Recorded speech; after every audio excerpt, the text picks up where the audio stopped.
সংগ্ৰামৰ পিছত অসমীয়া জাতিৰ বিজয় গণতন্ত্ৰই সেও মনালে আকুৰগোজ বিজেপি ৰাজ্যজুৰি উদযাপন আবতৰীয়া দীপাৱলী প্ৰতিবাদী শ্লোগান নহয় এইবাৰ আতচবাজিৰ শব্দ হৰ্ষোল্লাসেৰে মুখৰিত ৰাজ্যৰ ৰাজপথ বিজেপিৰ ধৰ্মীয় মেৰুকৰণৰ ৰাজনীতিত অস্তিত্বৰ সংকটত ভোগা অসমীয়াৰ মুখত এতিয়া বিৰিঙিছে বিজয়ৰ হাঁহি স্বস্তিৰ নিশ্বাস এৰিছে প্ৰতিবাদকাৰী দল সংগঠনে আকৌ এবাৰ জয় হল গণতান্ত্ৰিক প্ৰতিবাদৰ আতচবাজিৰ শব্দত আন্দোলিত আকাশ বতাহ ৰাজ্যসভাত নাগৰিকত্ব সংশোধনী বিধেয়ক উত্থাপন অবিহনে অধিৱেশন সমাপ্তি হোৱাত ৰাজপথলৈ ওলাই আহিল ৰাজ্যৰ দল সংগঠন আৰু শংকিত জনতা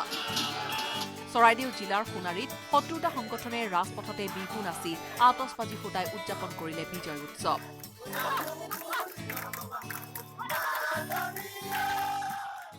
একজন অসমীয়াই এই বিধেয়কখনৰ বাতিলৰ দাবীত যি সংগ্ৰাম কৰিলে আনকি নিজৰ শালীনতা ভংগ কৰি যি অগ্নগ্ন প্ৰতিবাদ কৰিলে সেই অকল প্ৰতিবাদী আৰু অসমীয়া ৰাইজক আমি অসম জাতীয়তাবাদী যুৱ ছাত্ৰ পৰিষদৰ হৈ কৃতজ্ঞতা প্ৰকাশ কৰিছোঁ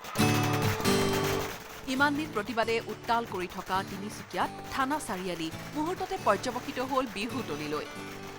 বিধেয়ক বিৰোধী সংগঠনসমূহে বিহু নাচি আতচবাজি ফুটাই প্ৰকাশ কৰিলে আনন্দ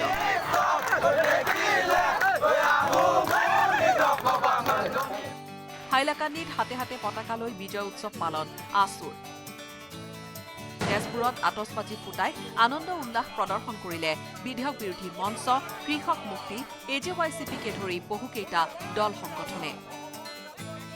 বঙাইগাঁৱত আনন্দত মতলীয়া হৈ পৰিল আছু যুৱ ছাত্ৰ পৰিষদ অসম মহিলা পৰিষদকে ধৰি বিধেয়ক বিৰোধী দল সংগঠন মৰাণ নগৰৰ ৩৭ নম্বৰ ৰাষ্ট্ৰীয় ঘাইপথত বিজয় উৎসৱ পালন আটাছু চুতীয়া ছাত্ৰ সন্থা আদি সংগঠনৰ বিজয় উৎসৱ পালন কৰিলে নগাঁওবাসীয়ে নগাঁৱৰ ৰাজপথলৈ ওলাই আহিল বিধেয়ক বিৰোধী দল সংগঠন এই চৰকাৰ সকীয়াই দিছোঁ যে জাতিদ্ৰোহী বিধেয়ক আকৌ পুনৰবাৰ যে তেওঁলোক নাহে গোলাঘাটৰ ৰাজপথত আতচবাজি ফুটাই নৃত্য প্ৰদৰ্শন কৰি আনন্দ প্ৰকাশ কৰিলে ৭০টা সংগঠনে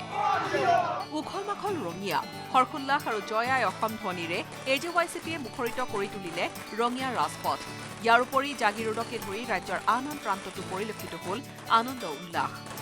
আজি সমগ্ৰ অসমৰ লগতে উত্তৰ পূৰ্বাঞ্চলৰ ঐক্যবদ্ধ সংগ্ৰামৰ ফল আমি পাবলৈ সক্ষম হৈছোঁ যি নাগৰিকত্ব সংশোধনী বিল ২০১৬ বাতিলৰ দাবীত সমগ্ৰ অসমৰ লগতে উত্তৰ পূৰ্বাঞ্চলত আন্দোলন কৰি আহিছিল এই আন্দোলনৰ আজি ফল পাবলৈ হৈছোঁ কিয়নো আজি ৰাজ্যসভাত বিজেপিয়ে এই বিলখন আজি উত্থাপন কৰিব নোৱাৰে নাগৰিকত্ব সংশোধনী বিধেয়কৰে অসমৰ খিলঞ্জীয়াৰ কৃষ্টি সংস্কৃতি আৰু পৰিচয় অন্ধকাৰাচ্ছন্ন কৰি তোলা বিজেপি চৰকাৰে সংসদত মুখ ঠেকেচা খোৱাৰ পিছতে পুনৰ পোহৰ দেখিছে সহজ সৰল স্বাভিমানী অসমীয়াই bureau' report news 18 Assam north east